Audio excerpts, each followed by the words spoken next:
understand. I respect that. I'm not coming here to play with you, Nozi. My intentions with you are very clear. I see a wife. I see someone I want to build a life with. I see my companion. You are what I have been working towards my whole life. Well, that was fast. I want to spend the rest of my life with you. This may have been what Ma had been telling me all these years. Nozi, you must wait for your husband. You will meet someone who will make you a wife. As excited as I was, I couldn't let him know that yet. I appreciate what you're saying, but you also have to admit that this will be hard because it's not something you used to. It's not. That's true. But I will risk it all if it means having you. I had never had someone speaking to me like this. God had finally answered my prayers. I had found the one I had been praying for. All this time, just thinking about it raised my heart.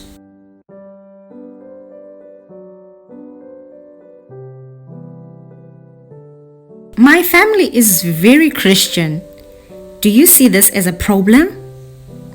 Not at all. This is between you and me. We will respect our families, but at the end of the day, it's between us. Yes, but even then, our families have a huge role to play in our marriage. I was surprised that we were already talking freely about marriage like this. How would you envision this working?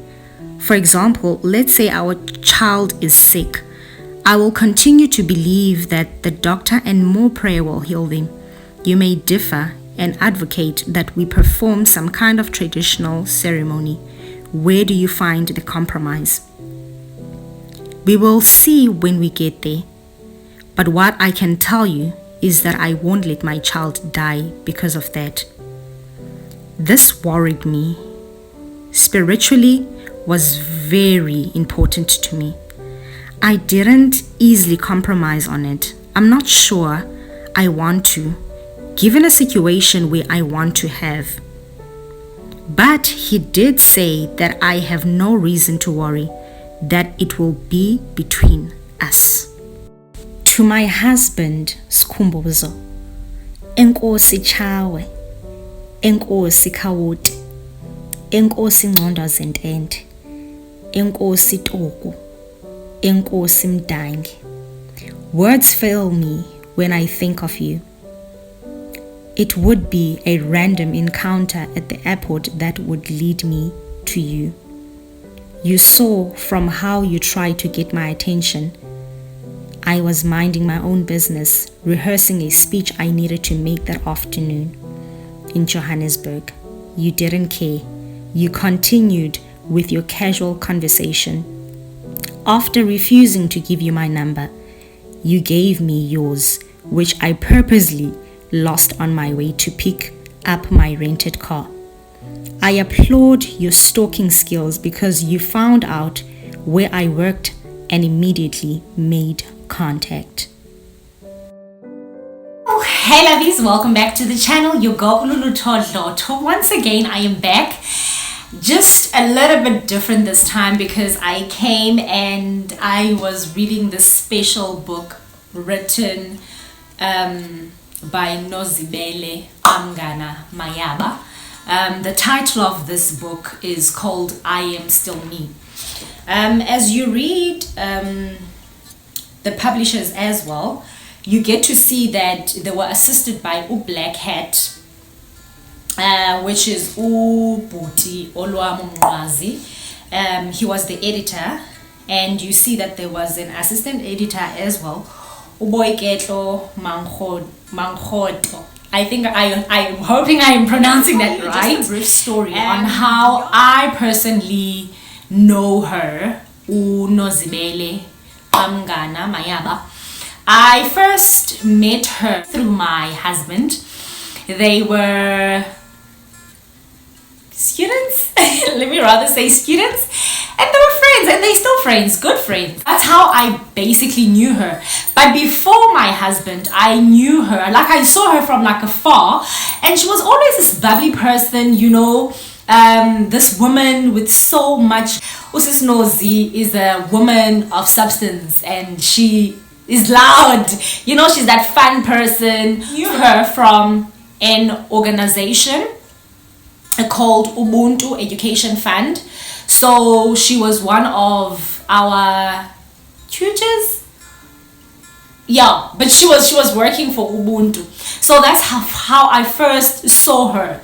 But there was no kind of a relationship up until my husband. I was introduced to my husband. That was the first time I actually saw her like face to face. So she is a very bubbly person and she's loud, but in a good way. Not like, you know, there are loud people and you find that we are diga.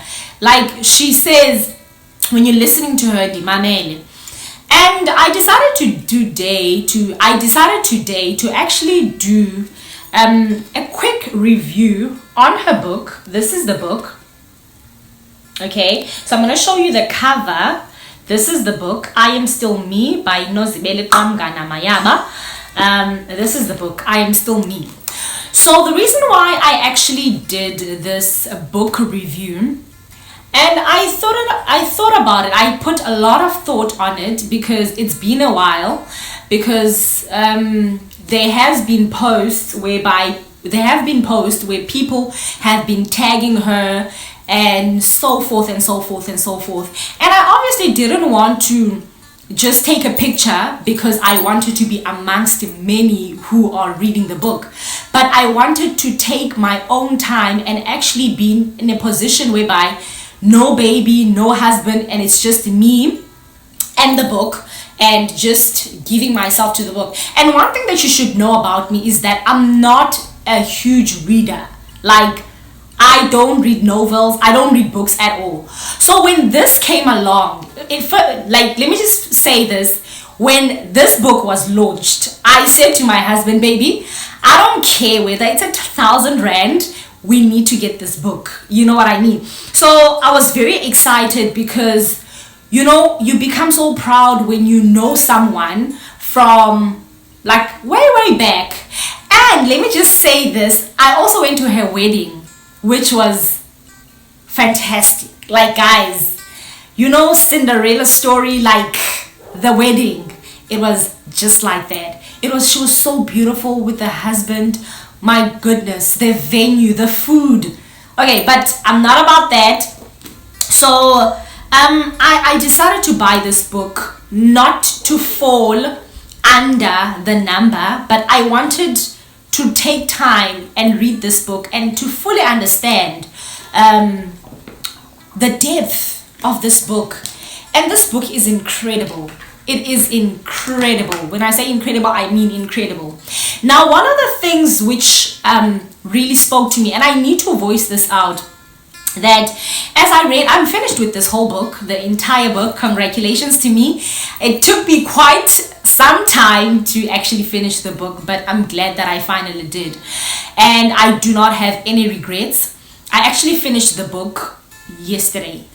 Today. No, I'm lying. I actually finished the book today, and that's the reason why I felt this was the perfect time for me to actually do a review. And one of the things that really grabbed my attentions, or which I could actually relate to amongst this whole book, amongst the many chapters which are beautifully written, you know, and the creativity that is behind this. Let me mention the vocabulary that is used in this book is breathtaking. And I love the fact that it's a simple book. I think that's the one thing that made me to actually relate to this book, because it's not one of those books where you're stuck with the book and you don't even understand the words and all that. It's just a very nice book, and it's one of those books that say if you read one chapter you go to the next. So I kid you not. So this this book, for me personally, there was a section where, or a chapter where Nozibele actually explains briefly on how she actually found out that she was HIV positive. And for me personally, that was very significant. And I just personally feel that that is what made this book, that invented this book, amongst the many stories that she shared about her childhood, about the struggles from varsity, you know, with her father, and the siblings. But I just personally feel that it grabbed my attention when I got to that chapter. When I was reading, I felt like she was in my presence. I felt like I was with her, you know, the confusion where she had this dialogue with Usbu and asking questions over and over, and the confusion, and like you could just sense the fear in her tone. When you're reading the book, the tone changes. You hear different voices coming out. You get to experience different voices within Nozibele herself. And amongst many, I need to mention this, and I loved this book solely because I believe that there are so many women around South Africa, around the whole entire world, which I basically feel that they were robbed, their lives were robbed. But ironically, her life was not robbed. Even though someone who might be reading this could then say her life was robbed, she didn't deserve what had happened.